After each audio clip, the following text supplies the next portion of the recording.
Paranormal in Pennsylvania may discuss topics such as suicide, murder, and other potentially upsetting things. Listener discretion is advised.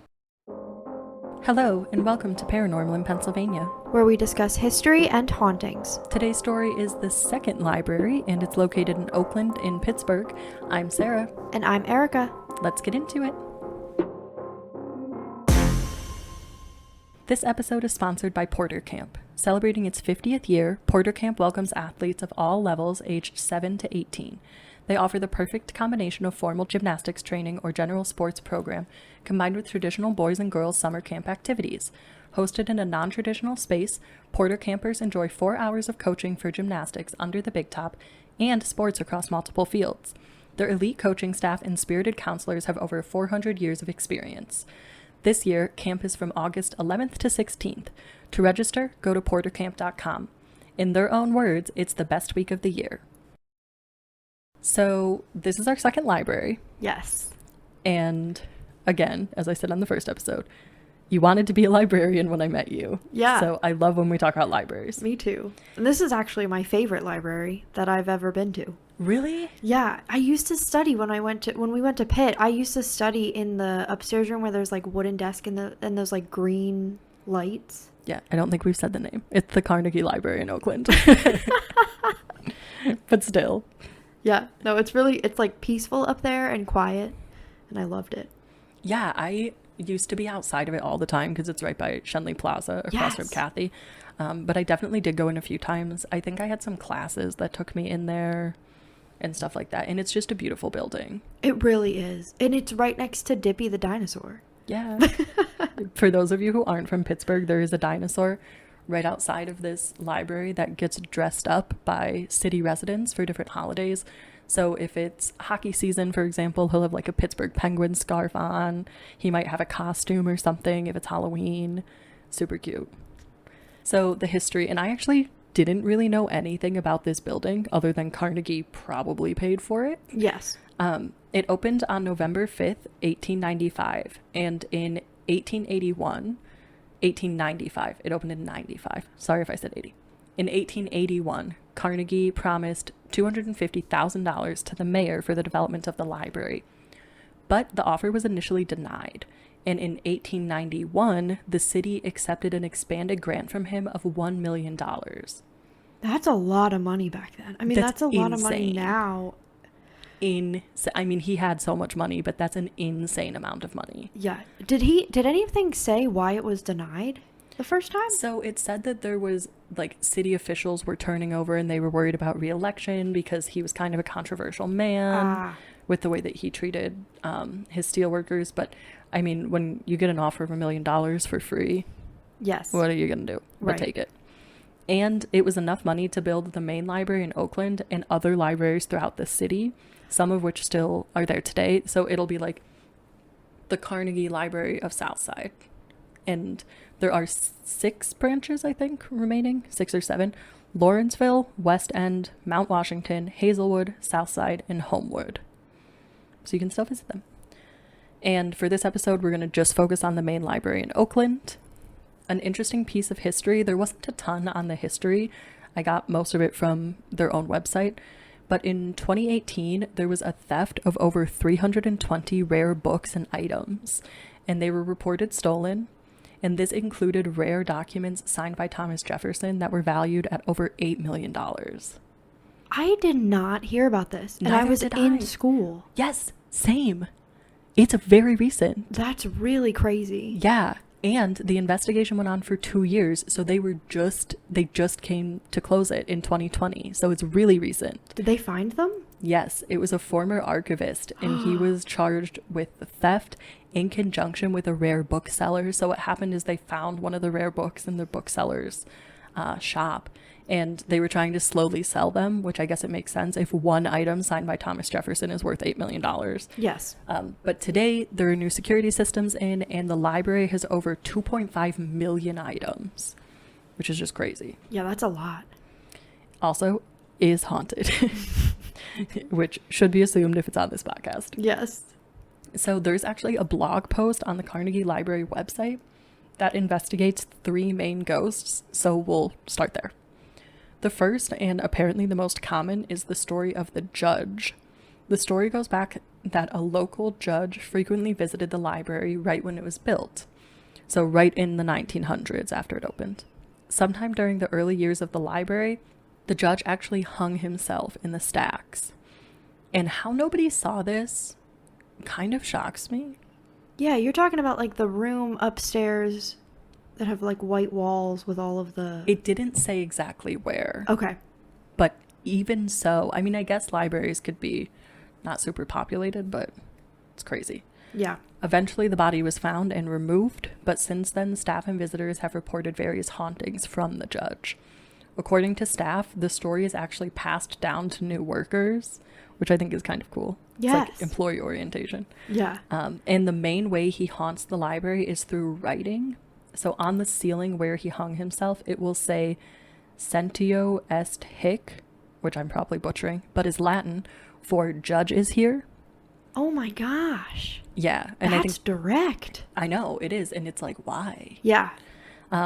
There are other sightings of him as like a shadow figure in the same spot, sometimes with the writing, sometimes on its own.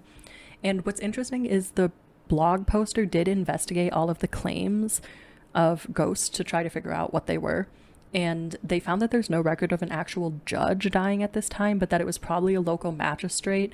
And they said, like, it wouldn't have sounded as catchy to say the magistrate is here. Right. Yeah, right. which, like, yeah. Okay, so the second one. When we did Oosterhout Library, moving books was a really common trope that we saw. And it's actually no different here. Reports say that the books move on their own or are thrown off the shelves, with librarians coming in to work the next day to find books scattered across the floor. That's really interesting. I feel like, because of course, you know, every job has cleanup at the end of the day. You know what I mean? And so that's just like unexplainable. Yeah. Unless somebody's just somehow going in the building to mess around with everybody. Right. And I'm sure frustrating. Like, imagine you're like, library looks good, can't wait to start tomorrow. Yes. And you come in and like everything's... Books are strewn everywhere. Yeah. And they move any books that were falling off the shelves, or thrown off the shelves rather, they actually moved them to a different area to try to stop the spirits' behavior, thinking that maybe they were, you know, targeting specific books. But it did not stop the behavior. However, the reports say that it's more common in the mystery section. That's interesting. Yeah, it feels I really was on gonna, the nose. Yes. Well, I was going to ask, like, if there were any, like, messages that they found. You know what I mean? Or, like, No. anything. So that's kind of interesting. But, yeah, mystery does make sense. That or horror. Which I Yeah. guess it's good that we're just in the It's just mystery mystery. section. Yeah. Yeah, after Harmony Inn with the ghost communicating with the book, I was like, ooh, what are they trying to say? Yes. But it really just sounds like it's unruly spirits that want to make Interesting. themselves known. Well, it would be cool if they started pulling books from, like, the history section to, like, tell us who they are. You know what I mean? That would be cool. That would be so cool. What a cool way to communicate. Wow. We should go there and say that out loud to the Yes. ghosts that are there. Hello. Grab, like, a spirit box. Yeah. You're like, hello, I have an idea. Yeah, I would love actually to take the EMF reader there. Yeah. So the next story is one that I heard of when I was at Pitt, actually. And it's a story of an electrician who haunts the basement. Did you ever hear of this? No, I don't think so. I don't know where I heard this, but the basement is off limits to visitors. So any of the reports come from staff or like outside technicians who need to be down there. Right. This electrician wears old style clothing, and it's assumed that he's actually one of the first electricians to work there and likely died while installing the electricity in the basement. Oh, no. I know, so he, is over 100 years old probably. Yes. Staff have reported seeing him, and some have heard whispering when he appears. Others have reported flickering lights or issues with technology upon seeing this ghost. Well, and basements are already freaky. Yeah. You talked about that earlier today. Yeah. It's just they're not fun to be down, so hearing whispering Yeah. and these little rumblings is terrifying. Yeah, I think so. Especially a basement from, 1895? Yes. It's got to be creepy down there. Right. Like, no thank you. Yeah. So, noteworthy, the music hall, is attached to the building, which I didn't realize that you didn't have to go outside. You can just walk between them, I guess. I didn't know either. Yeah, Carnegie funded them both. It's the Carnegie Music Hall, which is right next to the Carnegie Museum. Carnegie owns Pittsburgh, basically, if you have never been here. Right. And WTAE, which is a local news station, actually did a special on both the music hall and the library to investigate the hauntings, which I thought was cool. Yes. And they had one of their reporters go around with a local ghost hunting group. Which, yeah, I don't know how they convince someone. Although I guess if they're interested. Right. So I'll just cover the aspects of the library that they mentioned because we're not talking about the music hall. So they said that an old man in a blue uniform or a blue suit stands at the top of the stairs looking down into the stacks as if he's overseeing the library. I wonder who that is. So they said it's likely an old caretaker of the library or even Andrew Carnegie himself. Oh. But I'm wondering if it's the electrician. I was just about to say, I was going to say, so if it's a blue suit, maybe not. But if it's a blue outfit, uniform, like, yeah, then electrician makes sense. And I feel like, you're an electrician. You got to look over things to figure out where the electricity has to go. Right. Or you just died there and you're stuck there. So you're like, what's happening today? Yeah. What books can I throw out of the mystery section? Right. If I was a ghost, I would people watch. Yeah, me too. Like, why not? If you're stuck, you might as well. Yes. So they also, not only did they do the ghost hunt, but they interviewed various staff members. So a staff member said that he didn't believe in ghosts until one night he was waiting to close. And he said, quote, "Something was in the building that was not a living, breathing human." End quote. I know. That sounds pretty definite. Yeah, and like, I don't know. I always think that somebody being a non-believer and then all of a sudden switching sides is an intense thing. Yeah, it really is. Because there are a lot of people who don't believe in ghosts. Right. And so, yeah, to hear that they switched is significant. And the reason he was converted, he said, was because he heard thuds as if someone was heavily walking down the stairs. So because he was about to close, he walked to see if there was someone, but could see no one. And he was going to turn around and leave, chalking it up to it being an old building. But then he heard the footsteps again further down the hall at the bottom of the stairs. And he was actively looking down that way and could not see anything.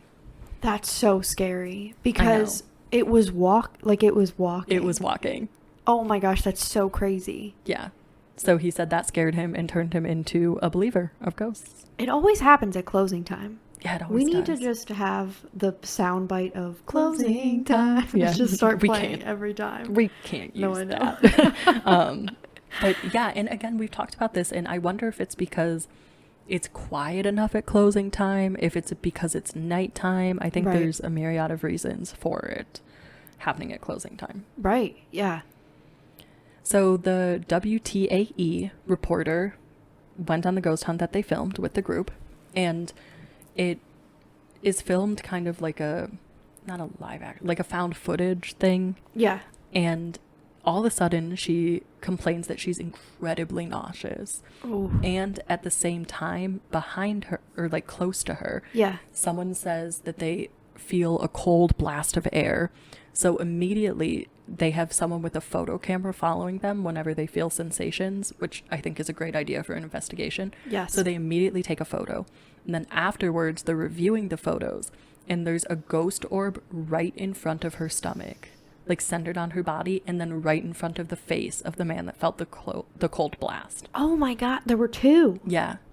Oh my gosh. And it's crazy to me that they literally felt, I mean, that's just, again, we've talked about it before, there's just sometimes like undeniable things. You know, for her to feel nausea and it be near her stomach. Right.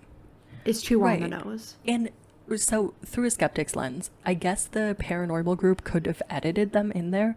True. But WTAE isn't going to lie about this. They're a Pittsburgh news station. They don't want to be discredited. Right.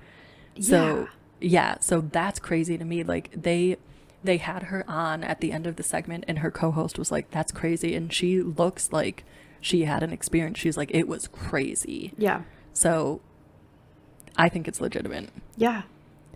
Interestingly enough, almost all of the branches of this library that still exist are haunted. Ooh. Specifically Homestead and Mount Washington, which I think are That's interesting. interesting. So Mount Washington, okay. Yeah. Homestead is kind of random, I think. yeah, and I thought of lumping them together, but we haven't been there. Yeah. So I wanted to only do the one that we have. I never had a paranormal experience at the library. I don't think I was looking for one, you know. No. Yeah. Again, this is one of those buildings that I've been in several times, but I wasn't as into the paranormal as I am now. And so I wasn't really thinking about that. I will say I always felt creepy in that white room. That's why I was wondering if that's where the judge. And like genuinely, I could not be in there for too long. I'm wondering now. But it's like I'm trying to think of exactly where it is, but it's like you walk back into the rooms. It's like you walk straight in the door into the back rooms where there's like white walls. Let me see. And stacks of books.